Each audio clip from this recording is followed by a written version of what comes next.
What would you do if you were given a terminal diagnosis? Most people would step away from work, focus on family, or check off a bucket list. However, Dr. Bryant Lynn, a professor of medicine at Stanford, did something extraordinary. He turned his own cancer diagnosis into a lesson for his students. We explore how one doctor facing the end of his life chose to teach the most important subject of all, that the heart of medicine is about people, connection, seeing and honoring every patient's humanity.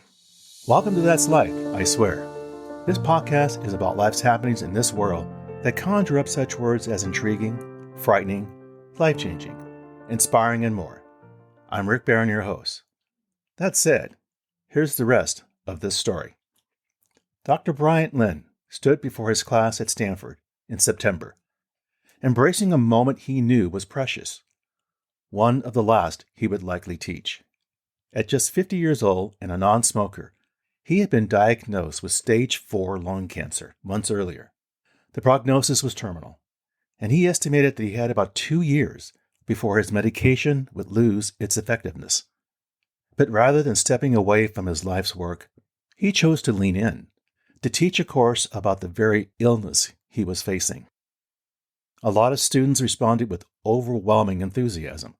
The class filled up instantly, and the room was packed beyond capacity on the first day. Some sat on the floor, and others had to be turned away.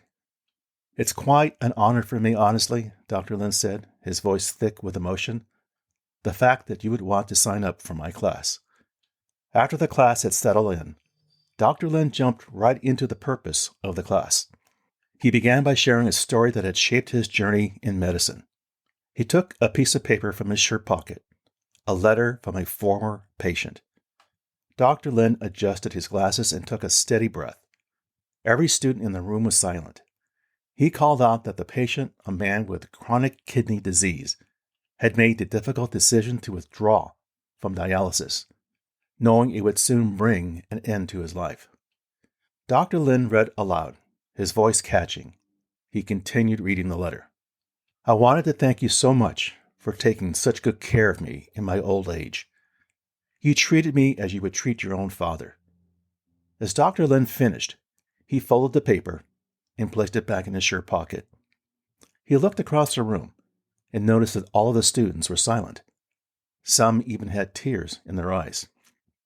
Though his time was finite, Dr. Lynn chose to fill each day with purpose, just as he had done throughout his entire career. He was not teaching from a place of depression, but one of gratitude. He gives gratitude for the opportunity to share, inspire, and remind his students that in medicine and in life, every moment of kindness leaves a lasting impact.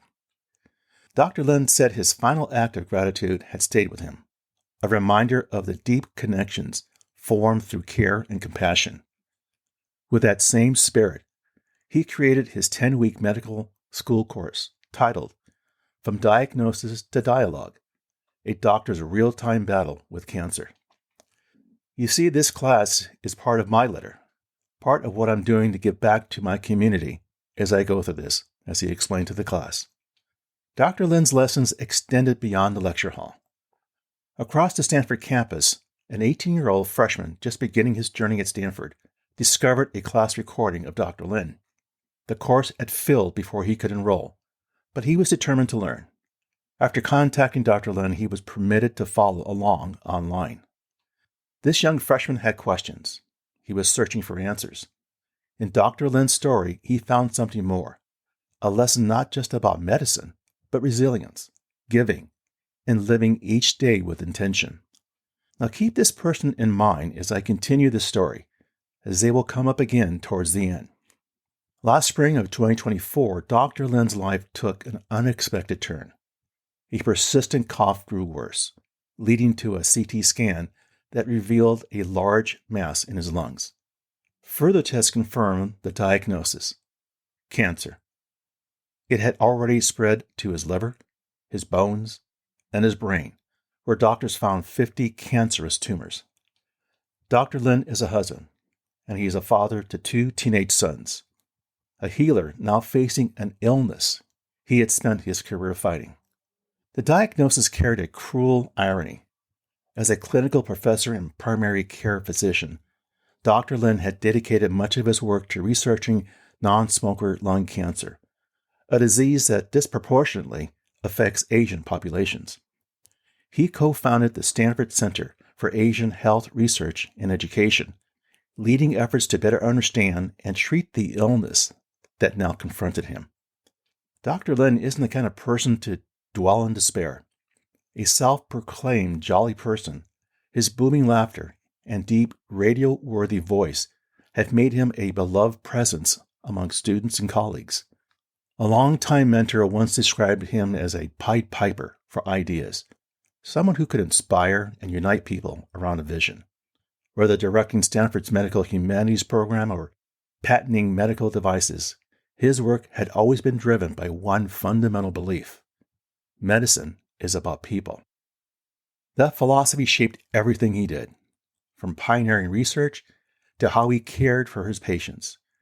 He once threw a 100th birthday party for one of them, a small but powerful gesture that spoke to his belief in treating every patient with humanity and warmth.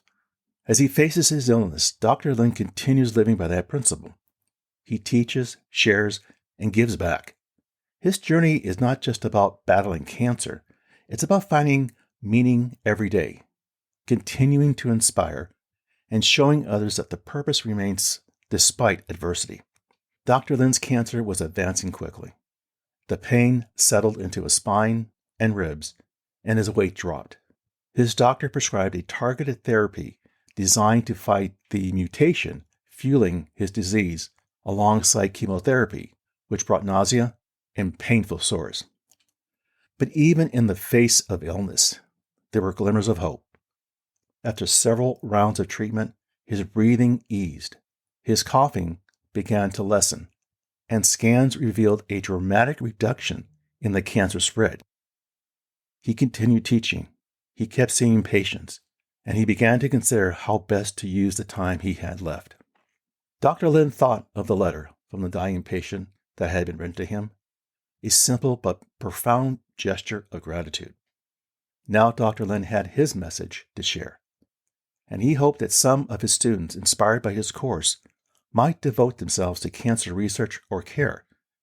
But more than anything, he wanted them to understand what he had always believed, that medicine is not just about treating disease.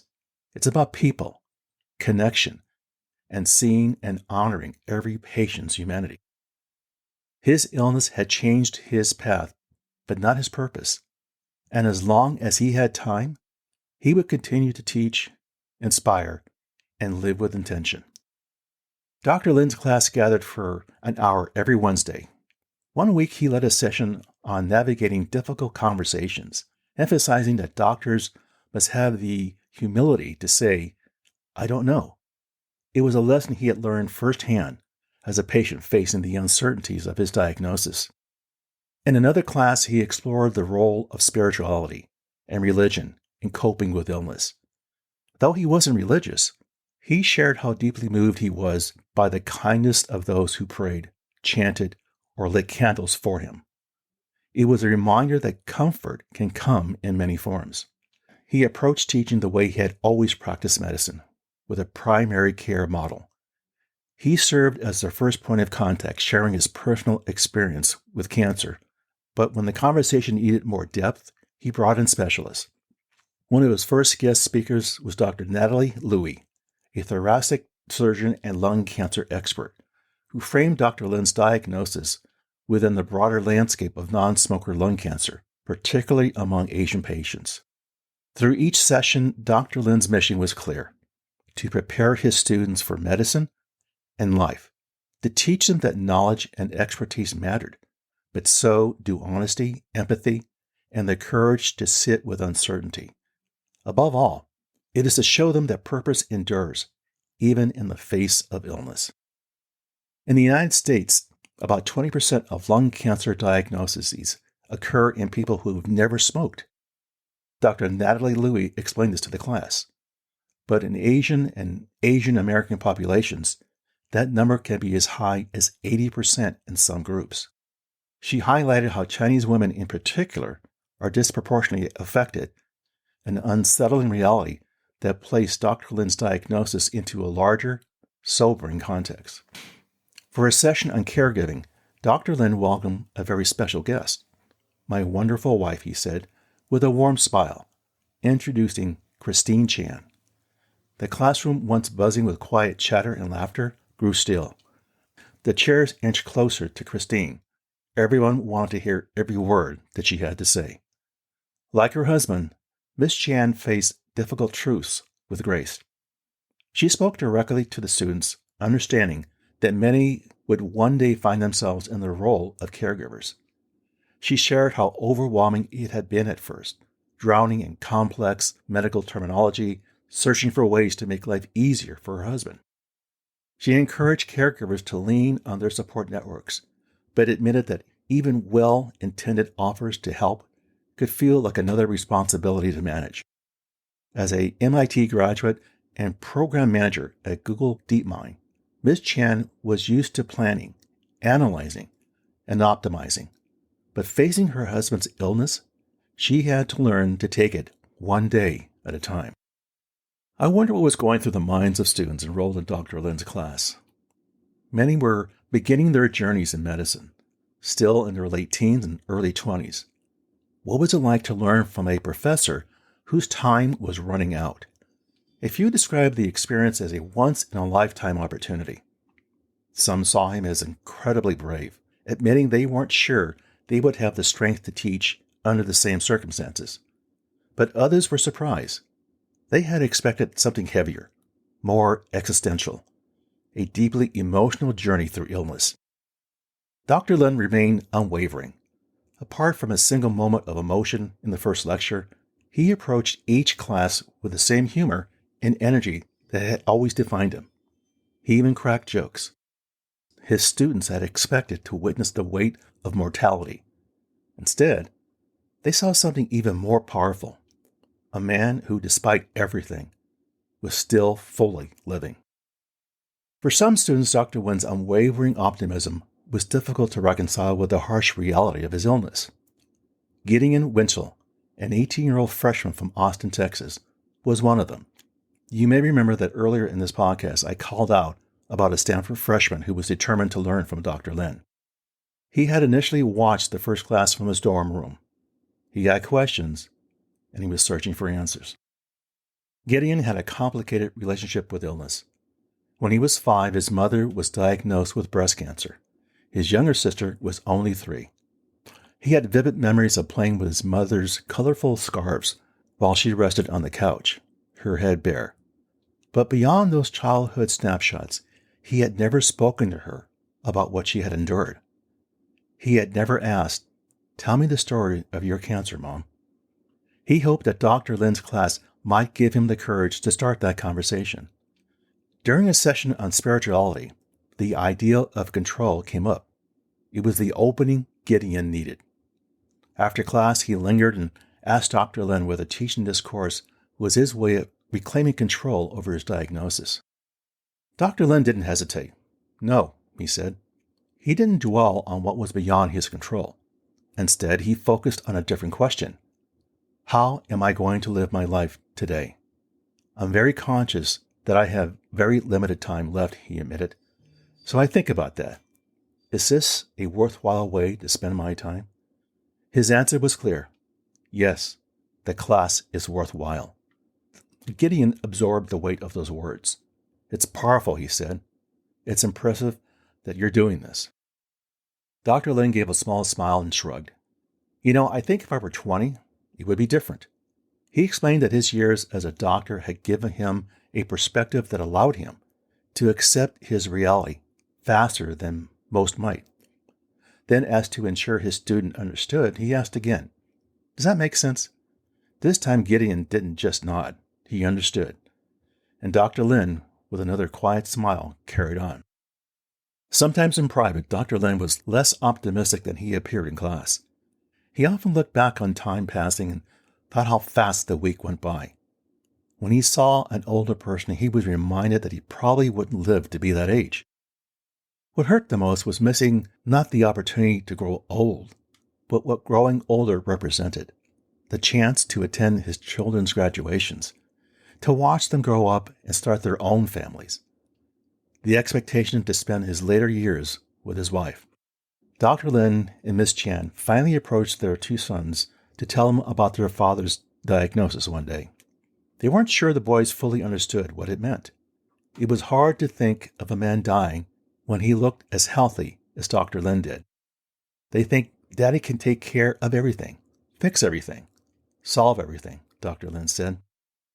Dr. Lin crafted an actual letter for his sons to read after he was gone.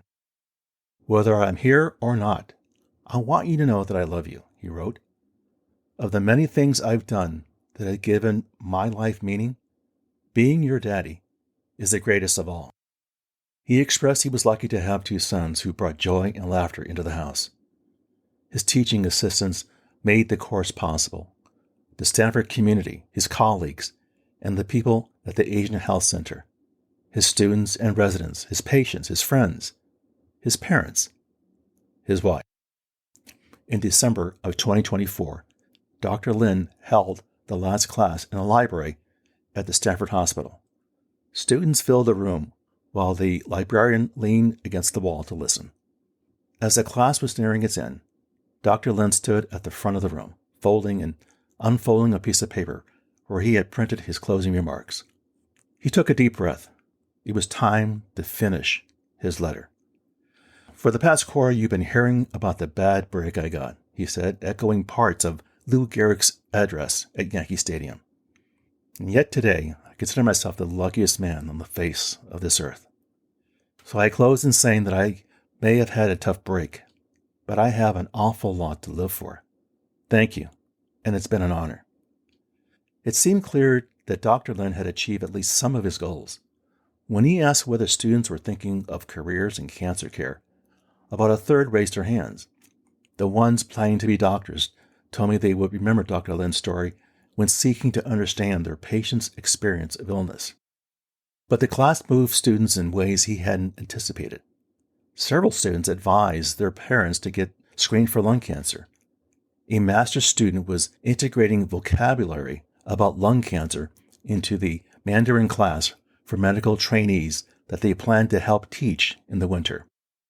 For Gideon, he thought how Dr. Lin's class had given him the courage to speak with his mother about her cancer, a conversation he had been avoiding, fearing the dark shadows it might cast. What he discovered instead was beautiful in its poignancy. His mother, like Dr. Lin, had found comfort in letters. Throughout her illness, Miss Winchell had been crafting messages to those she loved, delicate paper bridges. Some letters trembled with uncertainty about her future, about what her diagnosis might mean for her children. There has been a shuttling back and forth between a very private experience and a very public experience that she had written, and both had given me strength. In those written words, mother and son found each other again, not despite the pain, but through it. Their story tells us that connection waits like a patient friend, even in our darkest hours. Sometimes when we finally speak the words we fear most, we don't find the expected abyss. Instead, we discover unexpected pathways back to one another, fragile as they may be, but enduring threads of hope guiding us. When Gideon returned home that Thanksgiving, he found more than familiar rooms and holiday traditions. At the kitchen table, the sacred space of family gatherings, his mother presented a treasure, her journey bound in ribbon. Medical records, photographs, and handwritten letters were carefully preserved, not as a memorial to suffering, but as a testament to perseverance. There they sat, his mother nestled between him and his father, turning pages that held her heart's darkest and brightest moments. They read aloud, voices sometimes breaking, lifting in unexpected laughter. In this shared vulnerability, Gideon experienced something profound. He saw his mother not just as a parent, but a fellow traveler on life's uncertain path. Among her words, one passage resonated deeply with Dr. Lin's teachings. She wrote about puzzles scattered throughout the hospital waiting areas, intimidating creations with hundreds of pieces that no one person could finish, no matter how long the wait. But perhaps she reflected with gentle wisdom that completion was never the purpose. Maybe the beauty lay simply in the trying. So what can we learn from this story? What's the takeaway? Both Dr. Lin and Gideon's mother offer us a tender reminder. We may never complete life's most complex puzzles, but in our daily attempts, piece by imperfect piece, we find our most meaningful connections and our most genuine reasons to continue forward, living each day with deliberate intent, even when the picture remains unfinished. Well, there you go, my friends. That's life, I swear. For further information regarding the material covered in this episode, I invite you to visit my website, which you can find on Apple Podcasts for show notes and the episode transcript.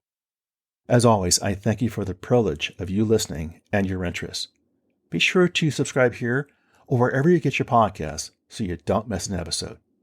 And we'll see you soon.